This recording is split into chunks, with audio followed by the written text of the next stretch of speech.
Hello, everyone. Today I want to talk about doxing. Now, doxing is using someone's personal information on the internet for malice or mischief.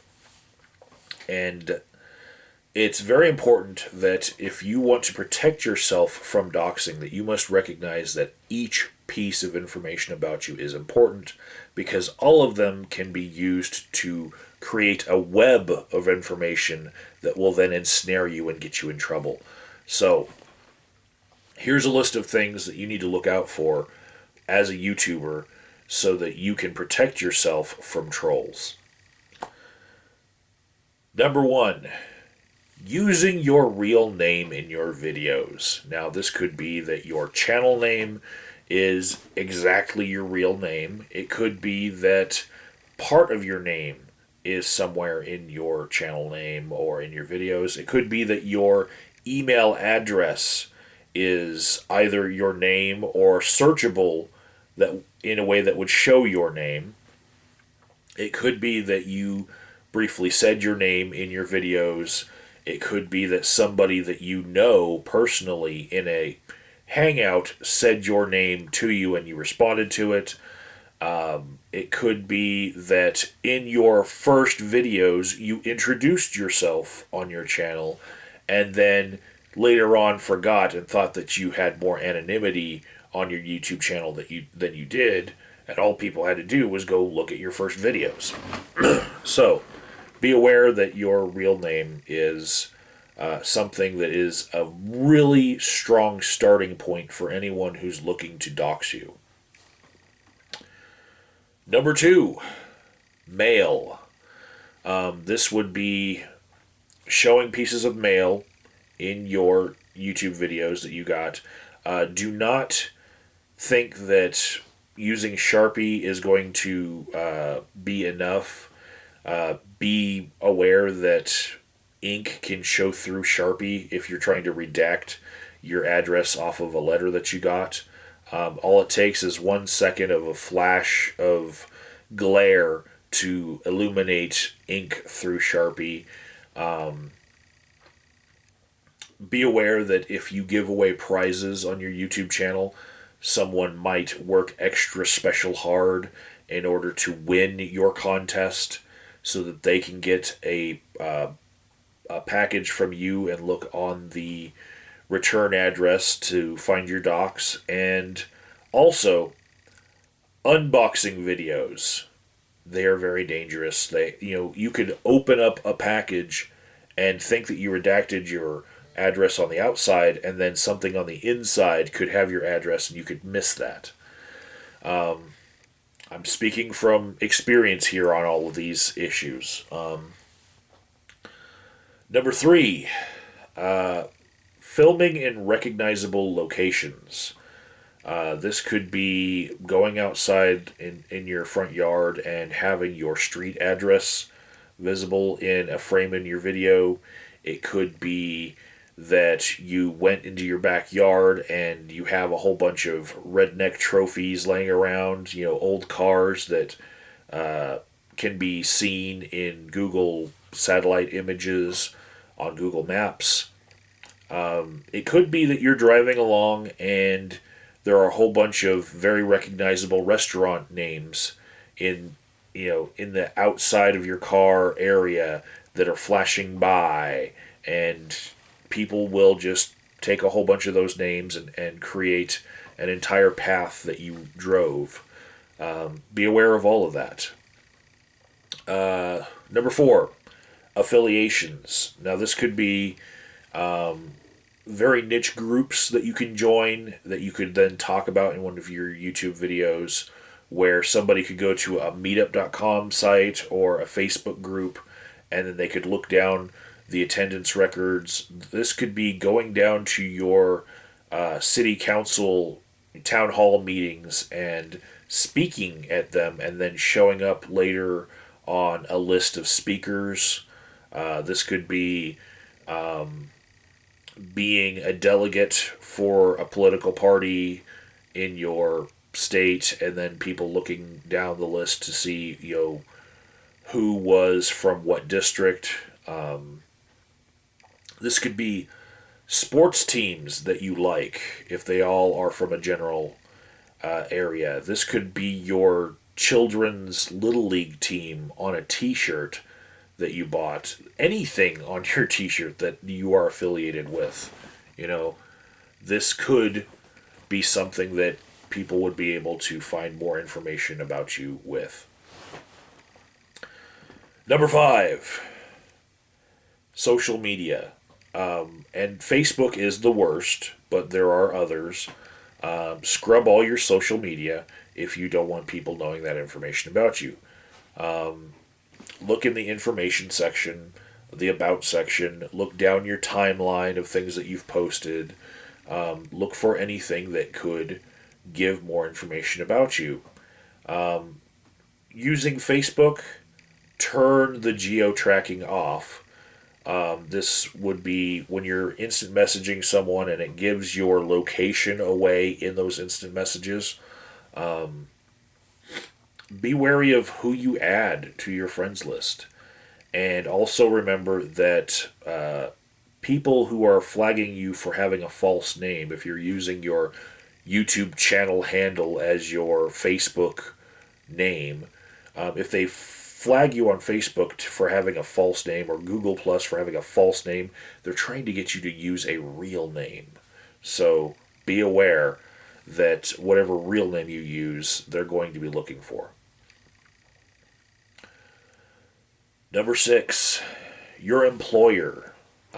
This could be as simple as being on a staff directory, or being employee of the month, or just being in a picture that they have posted on their social media. So be aware that your employer can be used to out you. Don't talk about where you work if you're not wanting people to be able to track you down by your employer. And the worst phishing attempt I've seen is people using a burner phone, paying $30 for a track phone, and then calling an employer in order to leave a message for a worker. Now, that worker would then get that message and see, hey, call this number. And what the doxer is hoping for then is that you would call with your cell phone, because that's very common. People not using the work phone to call back on things that they don't know what it's about. So be careful with that, especially when you get given a note from your boss. You're not going to be thinking, oh, this could be a phishing attempt. You trust things that are handed to you that way. Number 7, websites. Check any website that you've ever made for information about you. Any website that you might have been a part of that has some of your information. Google yourself. Okay. Make sure that you scrub through every page that pops up about you. And be aware that the Wayback Machine will be used by doxers to check your websites that you've had to see if you initially were not as smart and left some information up about you and then later changed it. And also the Whois directory, domain name service directories will be used to find out who the domain is registered to. And be aware that if you're going to want to pay for privacy for that website, you need to pay initially, because there are other websites that will scrub the databases for historic information about who owned a website. Number 8, charity. Worst offender here is PayPal, because there are so many different charity websites that if you are to give as little as a penny to that charity, you can find out the information about who the money is going to. So this was especially bad with an old website called Chipin that no longer exists, but you would set it up with your PayPal, and anyone who made a donation to that Chipin would be able to find out your docs. If you are especially afraid, have somebody else set up the charity for you and then forward you the money later. PayPal. Do not give to somebody directly using PayPal, person to person, unless you trust that person. Number 9, DMCA. When you're responding to a DMCA claim, you will be very tempted to use your own docs. People will use copyright takedown notices in order to, fish for information on a person. So, especially if you're a vulnerable female, find a big tough male guy who is willing to use his information to respond to the DMCA for you. You do want to use a real address because if they are to push the issue further, any notices that would go to you in the mail that would help you keep your video up and keep your channel up and running might not get to anywhere where you would be able to get that information. So DMCAs can be very problematic. And number 10, the worst thing you can do, worst by far, is piss someone off on the internet. Don't motivate anyone to share your docs or dox you or do anything that would lead you to get doxed. And the worst case scenario here is do not backstab a friend. Because just think about this. How much does your best friend know about you? Now imagine if your best friend were to become your worst enemy. They would have a lot of good starting points on, different ways to dox you and hurt you.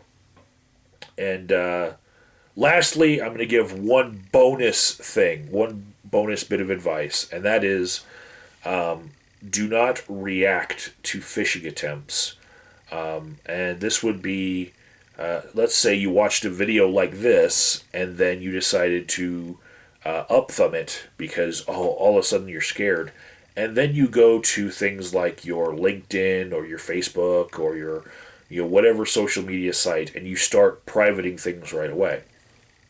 Whatever thing that prompted you to go do these things, people are probably already watching all of these different places that they've checked for your information, and if they were not certain that they had your information, they will be when you go and private that information. So remember, people are watching your reactions to phishing attempts.